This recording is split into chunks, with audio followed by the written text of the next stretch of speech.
আমরা ভগবানের কাছে প্রার্থনা করি সবাই ভালো থাকুক, সুস্থ থাকুক, শান্তিতে থাকুক।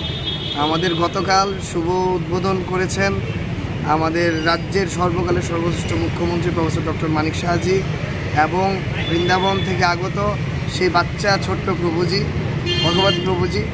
আজকে থেকে আমাদের প্রসাদ বিতরণ অনুষ্ঠান শুরু হবে এবং আজকে সন্ধ্যাবেলায় আমাদের যে ভগবত যে বাচ্চা ছেলেটি ভগবত প্রভুজি, যাকে নাকি আমরা হাই হ্যালো ছোড়ো হরে কৃষ্ণ বলো, এই প্রভুজির আজকে এখানে প্রবচন থাকবে।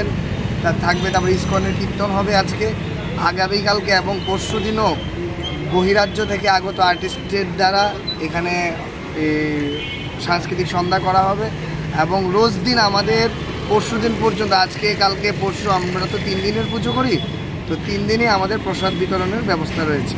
তো গোটা রাজ্যবাসীর কাছে আবেদন থাকবে সবাই আসুন, এসে আমাদেরকে এখানে প্রসাদ গ্রহণ করুন।